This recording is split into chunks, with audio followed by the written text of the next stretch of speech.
Good afternoon ma'am. First of all તો આપને ખૂબ ખૂબ કોંગ્રેચ્યુલેશન્સ કે ગુજરાતની સૌથી ટફ ગણાતી એવી જીપીએસસી ની પરીક્ષાની મુખ્ય પરીક્ષા પાસ કરી અને આપ ઇન્ટરવ્યુ સુધી પહોંચ્યા છો. તો સૌપ્રથમ તો મેમ આપનું નામ જણાવશો? જી, મારું નામ ભાગ્યલક્ષ્મી રાવલ છે. બિલકુલ. અને મેમ આપનું જે ઇન્ટરવ્યુ હતું બરોબર છે, એની અંદર મેમ આપને કોનું બોર્ડ આવેલું આપને ખ્યાલ છે? જી, હું કારણ કે જોઈ નથી શકતી એટલે મને નથી ખબર. બિલકુલ. પણ 5 જણા હતા.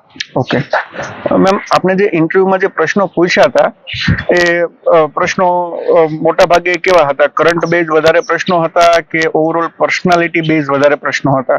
મને સ્પેસિફિકલી છે ને મારી હોબી રિલેટેડ બહુ જ બધા ક્વેશ્ચન પૂછ્યા. નંબર 2 પર મારું વર્ક પ્રોફાઇલ જે છે એના પર પૂછ્યા અને નંબર 3 મારું જે બેઝ છે ગ્રેજ્યુએશન એના પર પૂછ્યા. બિલકુલ. તો આપનો બેઝ ગ્રેજ્યુએશન નો શેના ઉપર છે? સંસ્કૃત. સંસ્કૃત ઉપર. તો સંસ્કૃત ઉપર આપને શું પ્રશ્નો પૂછેલા? સંસ્કૃત પર મને એવો પ્રશ્ન પૂછેલો કે કોઈ પણ 2 મહાકાવ્યો તમને ગમતા હોય, એમના લેખક અને એમનો સાર જણાવો.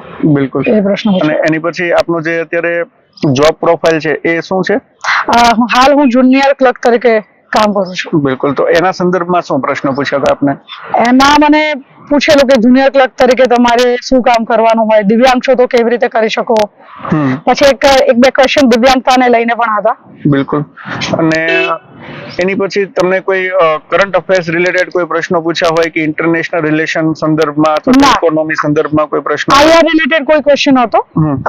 હા, કરંટ બેઝ મને સરે પૂછ્યું હતું કે હાલમાં કોઈ ગનોરી ગામ કરીને કોઈ ગામ ન્યૂઝમાં હતું. ગનોરી ગામ. હા, એ તમને ખબર છે? એટલે મેં કીધું કે નહીં સર, મને એના વિશે કઈ ખબર નથી. બિલકુલ. અને ઓવરઓલ તમને શું અંદાજ હશે કે કદાચ કેટલું લાંબુ ચાલ્યું હશે ઇન્ટરવ્યુ? 5 minute, 10 minute, 15 minute? ના, 20-25 મિનિટ તો ચાલ્યું હશે. 20 થી 25 મિનિટ જેટલું ઇન્ટરવ્યુ ચાલ્યું હશે. અને તમે અંદર ઇન્ટરવ્યુ આપવા માટે ગયા તો શરૂઆત કેવા ટાઈપના પ્રશ્નોથી કરવામાં આવે છે? નહીં, એમને તો પહેલા મેં મારો પરિચય આપ્યો, પછી મને એમને પૂછ્યું કે તમારે બીજું કઈ કેવું છે તમારા વિશે? મેં કીધું હા, મેં મારા હોબીઝ જણાવ્યા અને એના આધારે પછી સર મને ક્વેશ્ચન પૂછ્યો. શું હોબીઝ જણાવ્યા હતા આપે? મારી હોબીઝ છે મેડિટેશન. બિલકુલ.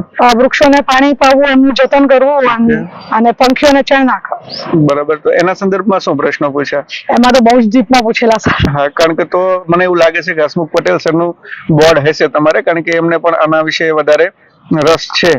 તો એના સંદર્ભમાં શું પ્રશ્નો પૂછ્યા? અને એક બે ક્વેશ્ચન મને મેડિટેશન વિશે પણ કીધેલું. એમને એવું પૂછેલું કે તમે મેડિટેશન કરો છો? મેં કીધું હા સર, હું ડેલી પ્રેક્ટિસ કરું છું. પછી મને કે અમારે કરવું હોય તમને શીખવી શકો? એટલે મેં એમને થોડું સમજાવેલું. બિલકુલ.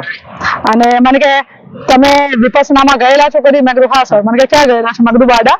મને કે ત્યાં કેટલા દિવસ શું કરાવે છે? મેં કીધું વિપස්සના ધ્યાન કરાવે છે 10 દિવસ સુધી. બરાબર છે. હા. તો ઓવરઓલ મતલબ કે આ જ ઇન્ટરવ્યુ હતું? કોઈ સ્પેશિયલ ક્વેશ્ચન તમને પૂછ્યો હોય? ના, મને વૃક્ષો, પંખીઓ, પછી એ બધા મારા જેમ કે આગળ તમે શું પોતાની જાતને ક્યાં જુઓ છો 10 વર્ષ પછી? એટલે મેં એવું જણાવેલું કે હું 10 વર્ષ પછી મારી જાતને એક ઉચ્ચ અધિકારી તરીકે જોઉં છું. બિલકુલ. તો પછી એવું પૂછેલું કે તમારા જીવનના 2 સુખદ અનુભવ જણાવો અને 2 દુઃખદ અનુભવ જણાવો. હા, બરાબર છે. તો મતલબ એક ટાઈપનું એવું ઇન્ટરવ્યુ હતું કે તમે કોઈ પણ તૈયારી કરીને ના ગયા હોય તો ચાલે એમ? હા, બિલકુલ. બસ કોન્ફિડન્ટ રહેવાનું અને શાંત રહેવાનું. અને તમે બીજી કોઈ સલાહ જે વિદ્યાર્થીઓને હવે ઇન્ટરવ્યુ છે એમને કોઈ આપવા માંગશો કે આવું આટલું પ્રિપેર કરીને જાવ તો વધારે બેટર એમ? નહીં, સલાહ મારી એ જ રહેશે જે મેં ફોલો કરી કે ભાઈ એકદમ શાંત રહો અને આત્મવિશ્વાસ પૂર્વક જવાબ આપજો.